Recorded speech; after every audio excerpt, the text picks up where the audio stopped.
Hey, TechGeddon here, and today I'm playing Stationeers. I am not playing it, oh no, don't fly away. Okay, today I'm going to show you how to do solars. I'm going to show you the small basic portion, and then I'm going to show you the automated portion. So I'm just going to color a wire really quick just to show you what the basic portion would be. To build a solar panel, you do have it in your kit, and it takes one glass to finalize. Now, out of the kit, you have 50 wire in your tool belt. What you want to do is you want to grab a power control module out of one of your boxes, and there's also a battery in one of them as well. It'll be blue, it won't be green though. So what you're gonna do is you're gonna grab a iron frame. You're gonna place it on your planet or in space if you're playing creative. You want to grab an iron sheet and your welder, which is right here, and you press O to turn your welder on, and then you would have a metal sheet in your opposite hand and have this in your active hand, and you would weld a box up together. And then you can put that away. Make sure you shut it off when you put it away so you don't run out of fuel. And then what you'll do, you do that because you'll be able to place a panel down nicely. Because you can't, originally there's no bars in here to actually place a panel on, so you won't be able to place it exactly in the center. So what you want to do is you want to run a power wire. It's not red, I just painted it blue just to show you the basic setup first. So you use a wrench, and you try and figure out, like, I'm in space, so I know the sun is on the other side of the world, but I know it's gonna rise over here. So on your planet, you want to have it angled exactly which way the sun's gonna come up, or try and keep it near where the sun is. The maximum wattage that the panel can generate is 500 watts, and that's an exact peak for a split second. On average, you could probably maintain about 400 if you literally sit here and babysit it all the time, but you get tired of that really fast. Your suit will run out of power, and what will happen is you want to flick this switch on. You'll have the battery in there. You don't need to close it at all. So while you're waiting, or while you have the sun up and it's charging for your solar panel, it will actively charge your battery. It will turn blue, pretty blue, like not flashing like this, but just that blue, and it will just stay like that. That means it's full charge. But you know what, maybe you're getting tired of that and you want to like automate stuff a little. You've been out mining, you've got some iron, you've got some copper, maybe a little bit of gold too. What you're gonna want to do is you want to go to your autolathe, and you want to make a kit electronics printer, and you'll place that down in your base. You'll wire it up, throw your nice processed materials from your furnace in there, and what you'll need to make these units, and I'll explain what these are. It's a logic reader, it's a logic processor. This is another logic reader. Even though it says batch writer, there's options to change it. Here, I'll show you really quick. No, it's a logic IO. So there's two logic IOs. There's one reading our daylight sensor, and then we need another one, but you can scroll your mouse and you can see there's a logic writer, a batch writer, and a reader. We want a batch writer because we're going to do multiple panels eventually. And it's and you see it's the same layout pattern. So on this, I'll just shut these off really quick. Okay, so the sun's just about to rise. This is all the green wires are your networking wires. I try and keep my networking and my power separate, just for peace of mind. Maybe, I don't know. It's just the way I do it. Power is red only. As you can see, there are 3 chips that need power, and that's it. The solar panel has a networking port on it. You can tell because it's green. That's kind of like why I painted the wires green. On these chips, when you place them, or just before you place them, as you've seen, they have these little icons on each side of the chip. It shows which side the networking is going to be.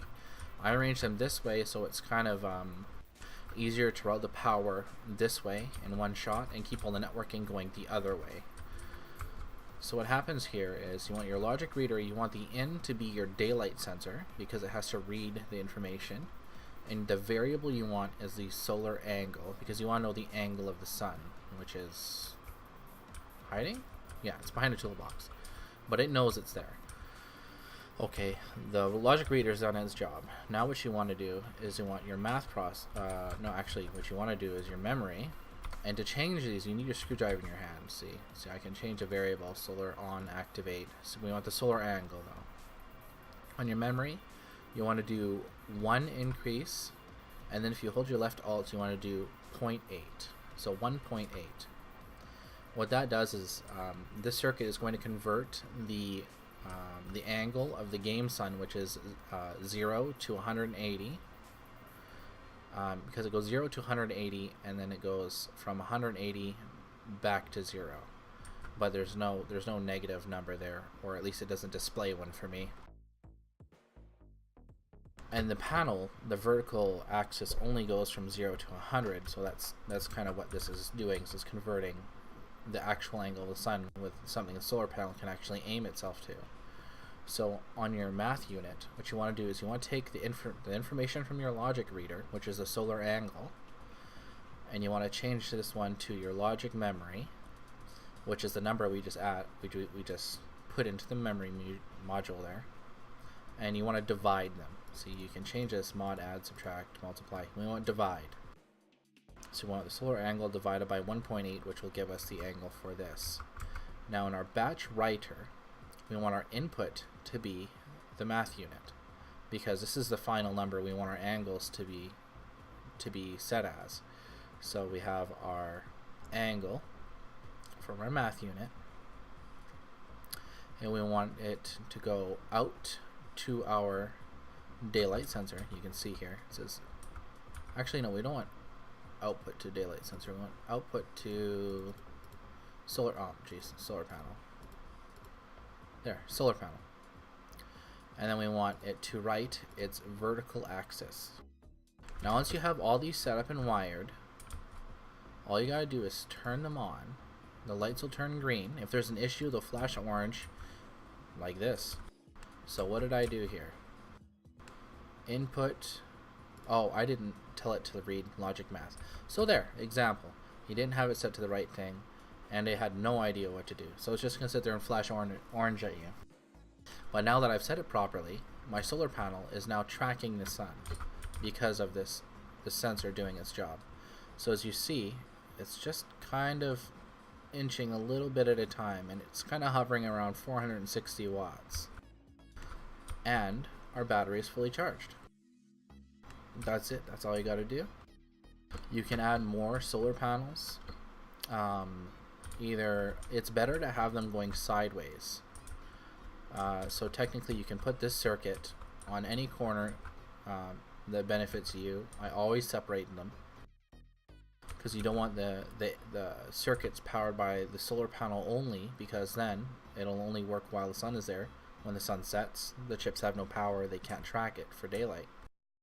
You run it after you power them after the area power control.